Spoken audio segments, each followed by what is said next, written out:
out to the guest hotline right now. One of our favorites, longtime guest here, writer for Ring Magazine, and, of course, you all watch him on the YouTube channel with the Neutral Corner. It is the great Mike Montero. What's up, Mike? Hey, what's up, Dave? I hope you're enjoying your holiday season, my friend, as 2019 comes to a close. What a great year we've had in boxing, man. Oh, absolutely. Well, how about the Charlo Harrison fight the other night? Could we put together a third one here? I think boxing fans would be in favor of that. Well, Tony's calling for it, and a lot of fans felt that Tony was winning the fight when he was stopped by Charlo. You got to give Charlo credit for coming back from behind and getting a stoppage in that second fight. All the fans there in L.A. and all the press that were there, they enjoyed the fight. I think it did a solid rating on TV. It was a good card overall from PBC. It was a solid card. It was a lot of fun. I wouldn't mind seeing it again. So let's do it. I know Tony Harrison wants it, and I think Charlo wants it too. Now, I think what people don't want to see again is Julio Cesar Chavez Jr. when he quit on his stool against Danny Jacobs here. But are we being too rough on the guy? Did he have a broken nose and have to go to the hospital afterward and was having trouble breathing? And I know he got pelted with garbage and bottles when he left the ring in Phoenix, but are we being too tough on him? Did he have a serious injury? Well, to be honest with you, Dave, I don't know for sure. He claims that he broke his nose. I haven't seen any medical reports or anything like that, any doctor's notes or anything, so I'm not sure. But we've seen plenty of fighters fight with broken noses. I mean, remember Arturo Gatti, of course, he's the standard when it comes to, fighting hurt. But we've seen plenty of guys fighting hurt this year that I could point to, plenty of examples of that. So I think Julio Cesar Chavez Jr., because he has that Chavez name, because his father is so revered as the greatest Mexican fighter of all time, there's a lot of pressure on him. But he keeps wanting to come back, and he keeps wanting to fight. And a lot of people feel that he's benefited from having that last name, and he hasn't produced. So, look, the fans were really upset. As you mentioned, they were throwing beer at him. They weren't just throwing it at him. They were throwing it in the ring. I think one beer bottle actually hit one of the announcers' crew with the zone. So it got pretty ugly there real quick. I think Chavez, I don't know if you follow him on Twitter, but he's a hilarious follow on Twitter. He's been posting all sorts of things after that incident, saying he wants another fight with Daniel Jacobs and everything else. I think maybe finally this time, Dave, the fans have had enough. They've given him more than enough chances. And I think the worst news of all is how old and how ancient I feel that he's 33 years old. I used to see him leading his old man into the ring when he was a little kid back in the day. Yeah, him and his brothers. Yeah, wow, he's 33. I didn't even know that. Yeah. I follow this stuff every day. Yeah, he's definitely lived a lot of life for 33 years old. Well, and it's interesting. I'm going to get your, as a boxing historian and analyst here, Mike Montero. I think a lot of us have short memories here. And after the fight, everybody was saying, what a disgrace to the great Julio Cesar Chavez, his father, and, the heart of a lion, and his father never would have done anything, on and on. But when you look back, didn't the old man quit twice against Oscar, against Kostya, against Frankie Randall the second time? I think the old man had a little dog in him, too. Like when things weren't going his way, a lot of times he packed it in. Yeah, that's a good point. I think at that point, though, because of everything he had done before that, the great fights. At one point, I think he was 68-0 or something like that. I can't remember the exact number. But he had just entertained his fans, and he had fought at stadiums in Mexico in front of 100,000 Mexican fans. He had done legendary things. And there were great Mexican fighters before him, of course, and many after him. But he really put Mexican boxing on the map globally, if you think about it, in the sport of boxing. It's been a completely different atmosphere for Mexican-American fans and Mexican fighters around the world since Chavez. So I think in many fans' eyes, he had earned the right. At that point, he was an older, faded fighter to say, you know what, I don't have it in me anymore. Tonight ain't my night.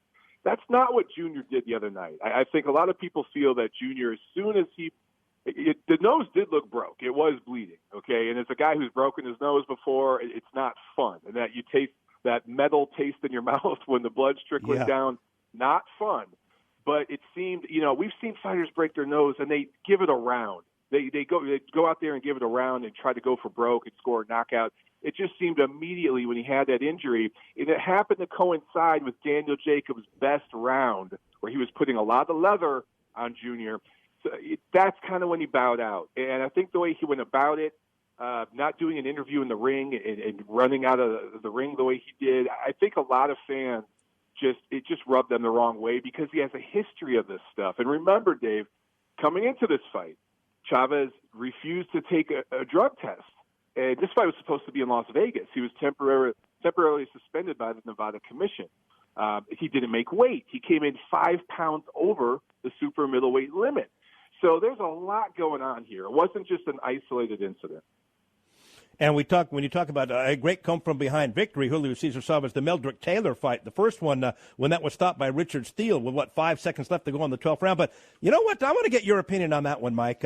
I thought that Julio Cesar Chavez was even going into that 12th round, and he was killing Meldrick to the body in the second half of the fight. And yeah, if you listen to that fight and listen to the HBO cheerleading crew cheering for their house fighter Meldrick Taylor, you would have thought he was ahead in that fight. But Meldrick, he had a broken eye socket, he had broken ribs, he had both eyes swollen shut. And when he went to the hospital after the fight, the doctor thought he'd been in a car accident. I thought Chavez was winning in the 12th round. I might be in the minority here. Well, I thought Taylor was winning, but I agree with you. It was very competitive and very close. And look at both fighters after that fight, where they went in their career. That fight completely changed Taylor. And we've seen that in boxing before, where just one fight just changes a guy. He's never the same after that. And Chavez still went on to do great things in the sport, but Taylor was never the same. Now, for my money, Richard Steele should have been aware and realized there was 5 seconds left in the fight and tried to let Taylor continue. Yes. My personal opinion is Chavez would have nailed him. And the first shot Chavez hit him with, he would have been out cold anyway, and we wouldn't even be having this argument because that ending is still argued to this day, not just by boxing fans, but by writers, historians, even boxers argue over that moment to this day. Steele should have let him fight, Dave. Well, I mean, when he waved it off, the ring lights were about 2 feet away from him when Taylor was in the corner and he waved the flag. I don't know how he couldn't have noticed that. And that they go on when there's less than 10 seconds left in the round. Yeah, that's just not being aware. You know, you're supposed to have that sort of awareness if you're a ref. And I understand it can get crazy in there. The crowd's going nuts. It's hard to hear things. But as you said, there's lights there. You have commission officials around the ring that are telling you 10 seconds. I mean, you're supposed to be aware and know what's going on. And then just knowing how competitive that fight was and everything that Taylor had done early on, you know, he deserved, I feel, to be given a chance to survive. I personally don't think he would have. I think Chavez would have knocked him out clean, as I said, the second after he let him go. But I just think Taylor had earned that right. Hey, Mike, can you hang on and do I want to talk some heavyweight boxing with and some other stuff on the other side. You got some time? Absolutely, brother. Let's do it. The great Mike Montero, Ring Magazine, The Neutral Corner on YouTube, the authority when it comes to the sweet science and the sport of boxing.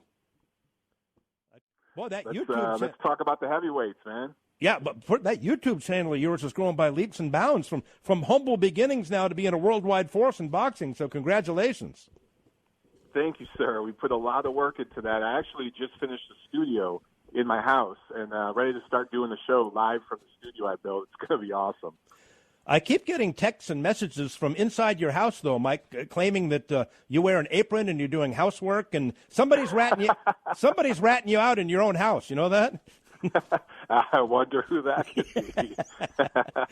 Mike Montero, joined Dave Smith here at SB Nation Radio. Before we get to the heavyweights here, Mike, Errol Spence Jr. made his first appearance the other night and was interviewed by Brian Kenny on television for around 5 minutes and looked good, sounded good, and but he is a walking, talking, living miracle to have survived that horrible 100-mile-an-hour crash in his Ferrari while he was allegedly driving drunk. It's miraculous to look at him right now. Yeah, I mean, just months after that, right? The car flipped over several times. He was ejected from the car, and apparently the only thing that happened injury-wise was some lacerations on his face. He knocked out some teeth, so he's had some dental work done, but that's it. And he looked very healthy, looked good with Brian Kenny on that PBC broadcast the other night. And he says he's probably going to be back around May. So that's what they're shooting for.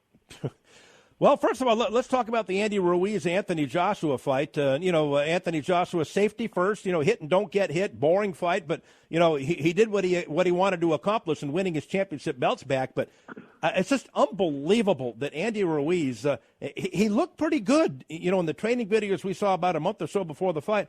Evidently, he ate everything in the world in that last month, got up to 283 and came in unbelievably poor condition for that fight. Yeah, Dave, I remember us talking about that, during training camp. I think we did a couple segments talking about it. And, at first we saw Andy Ruiz partying over the summer. This is a guy who kind of went from nothing to something overnight. I mean, he was known by boxing diehards and the boxing press in the Los Angeles area where he lives and trains. Or I should say Southern California. He's a couple hours outside of L.A. But globally, he wasn't known by casual boxing fans.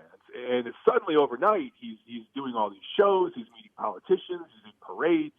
And I think he enjoyed his moment a little too much because although he did get serious in training camp and everything, and at least that's what we were told, come to find out that he was, as he says, training himself. He was going out and running by himself. He wasn't listening to his trainer, Manny Robles, who's a great, fantastic trainer, one of the best in the sport.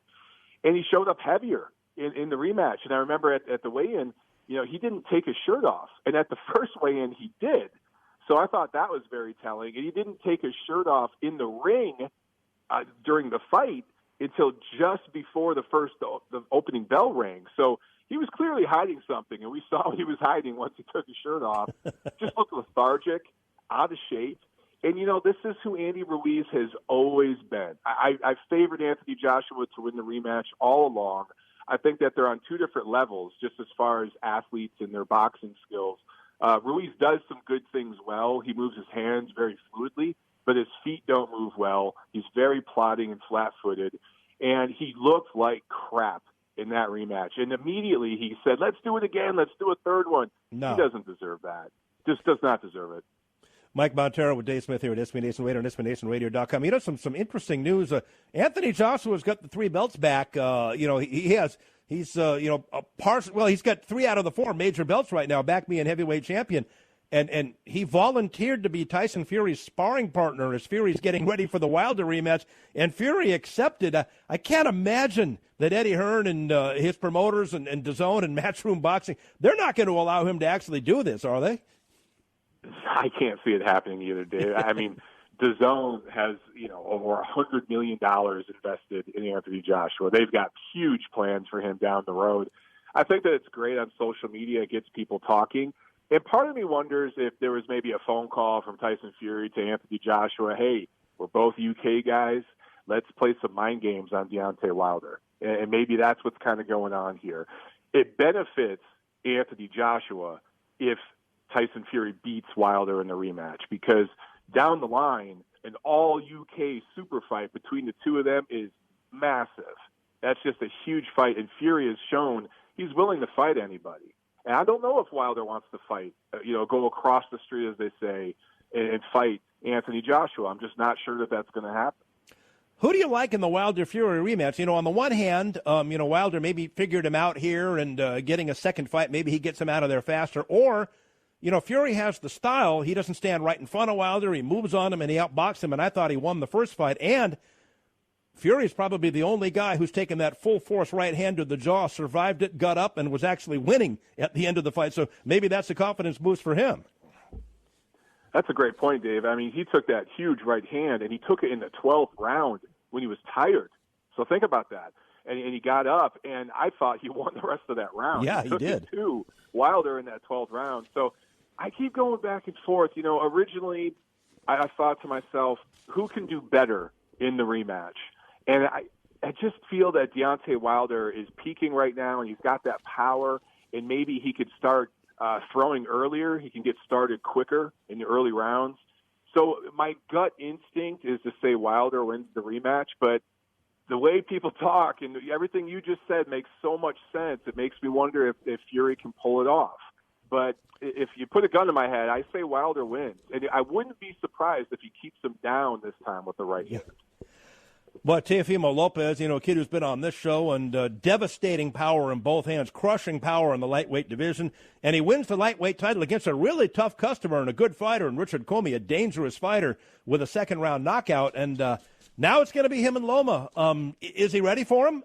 If he taps Loma on the chin, I guess he could get him out of there the way he punches. But who do you like in that fight? That's a fantastic matchup. To me, I know people are talking about the Wilder-Fury rematch, which is supposed to take place February 22nd, probably in Vegas, and I'm excited for that. But the first real big, intriguing matchup for me that I'm just salivating over is that Lomachenko-Lopez fight. That's probably going to happen in April. I just have a gut feel that Lomachenko's craft, his boxing IQ, his skill level, and his footwork are going to be able to keep him away from Lopez's big punches. Lopez is very explosive. We saw that knockout over Comey. That was an incredible statement-making performance from Lopez. But it is a quantum leap in skill level from Richard Comey to Vasiliy Lomachenko, who is arguably the best fighter in the world in all of fight sports right now, pound for pound. Well, So I favor Lomachenko by decision. Now, we saw him get knocked down in one of his recent fights, and he's small. How is his chin like with a guy like Teofimo? If Teofimo hits him on the jaw with Loma, you think if he can survive that and go move on? Yeah, I think he's going to win the fight. What happens the first time he gets cracked on the jaw by Teofimo? It's all about if he sees the shot coming, Dave. The knockdown you speak of when he was dropped by Jorge Linares, he kind of got lazy because he was really starting to have his way with Linares, and he just dove in with his chin up and his hands down and walked right into his shot. It's kind of an off-balance knockdown. He really wasn't hurt. Linares can crack, too. But with Lopez, explosive, fast twitch, compact fighter. He's kind of like a mini Mike Tyson. He's a little pit bull in there. If he connects clean with a shot that Lomachenko doesn't see coming, he could be hurt, and he could be hurt in a serious way. So Lomachenko has to be fully aware in this fight and has to stay disciplined for the entire 12-round distance. And I think he knows that, and I actually expect him to win pretty decisively against Lopez. When you look at that welterweight division right now, we saw Errol Spence on TV the other night. He looks good. He's going to be fighting again. You got Errol Spence and Danny Garcia and Sean Porter and Manny Pacquiao and Keith Thurman all on the PBC side, and you got Bud Terrence Crawford all by himself over there with Top Rank and ESPN and Bob Arum. You think Al Heyman's just going to freeze him out and just have his own guys fight each other and make all the money and maybe a little bit of a pressure power play to tell Bud, hey, maybe when your contract's up, come over with us, then we'll get you some fights? I think that's part of it. I think the other part of it too is letting Crawford kind of get older. He's older than Errol Spence. Ultimately, the two best welterweights right now are Errol Spence and Terrence Crawford, right? And those are the two guys that everybody wants to see fight down the road. So I think the plan over at PBC is, well, let's let Terrence get old. Let's let him fight everybody that they have over at Top Rank, whoever it is, and we'll keep building up Errol Spence. We'll keep getting him more experience. Eventually, we'll get him to fight with Manny Pacquiao. That builds his brand. That makes him more of a household brand. And then when he's fought everybody in PBC and made tens of millions of dollars, and Terrence Crawford's a little bit past his prime, then we make the fight. That's exactly what Golden Boy Promotions and Canelo Alvarez did with Gennady Golovkin. It's exactly what Floyd Mayweather did with Manny Pacquiao. It's happened for years. It's what Sugar Ray Leonard did with Marvin Hagler. It's happened forever in boxing, and I think that's the plan right now at PBC. What's next for Canelo Alvarez? Fought at 75, knocked out the crusher Sergey Kovalev. Got a couple of tough Russians up there at 75 that I don't think Oscar wants to put Canelo in there with. Maybe Triple Z at 68 or back at 60. I don't know. What's the best fight for him right now? I actually spoke with Eddie Reynoso, Canelo's trainer, last week. We talked on the phone. I got some quotes for him because we awarded him the Trainer of the Year award at Ring Magazine, so I was talking to him about that. And I asked him the very same question. Who are you guys going to fight next? What's going on? So they dumped the light heavyweight title. He vacated that title and said, we're not fighting at 175 for the foreseeable future. So it's going to be at 160 or 168. Eddie Reynoso told me that Canelo should have no problem getting back down to 160 as long as he has a full training camp to do it. And he told me they're going to fight two of the following five names: Gennady Golovkin, Callum Smith, Billy Joe Saunders, Jermell Charlo, or Demetrius Andrade. Those are the two of those names they will call next year. I personally think it's probably going to be Gennady Golovkin, third fight with him, and then one of the British guys, either Callum Smith or Billy Joe Saunders, because they want to get into that market. And I know DAZN has a presence over there, or Eddie Hearn, I should say, has a presence over there, and they want to get into that market. So two of those guys that he represents, I think he's going to fight one of them. It's probably going to be Callum Smith. Billy Joe Saunders would give him trouble, I think. He's a southpaw. He's a good boxer, side-to-side movement. David Lemieux, he shut him out and won all 12 rounds against a hard puncher like him. And guys who move in box have given Canelo trouble over the years. That might be a tricky fight for him. Yeah, and he's also tall. He's tall and rangy. I do think Canelo has a very good defense, and he has the ability to get under shots. However, it might be hard for him to catch Billy Joe Saunders clean. And, that would be a fight I'd be very, very interested in. So, will we see that? I'm not sure. The thing with Billy Joe Saunders is he doesn't really bring a market with him. He's not a big name. And Gennady Golovkin's still a big name, right? Callum Smith is undefeated. He won the World Boxing Super Series tournament last year. He's technically the lineal ring champion at super middleweight. So that might be the place to go. He's also, just between you and me and everyone listening, he's had trouble making the super middleweight limit. He's really killed himself the last couple fights to get down to that weight, and that's something that fighters pay attention to. So they might kind of see him as vulnerable and go after him. Well, then, if he fights Callum Smith or Billy Joe Saunders across the pond, maybe Oscar doesn't have the judges in his hip pocket like he did in Vegas with Triple G. So you think Golden Boy want those fights in Vegas and not in England? Absolutely, they'd bring it to Vegas.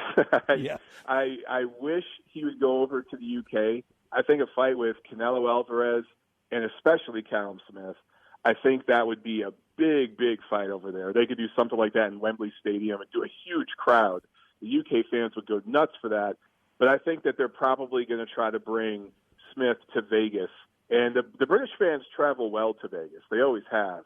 So they could probably go to the casino there and get the casino site fee and get the big money. And that's what Canelo goes for. Well, great stuff as always, Mike. And you and Tiff, enjoy that Christmas holiday with you and the family. And great stuff as always. Thank you, sir. And same to you. Happy holidays. Happy New Year. There he goes, the great Mike Montero with Dave Smith here at SB Nation Radio on SBNationRadio.com.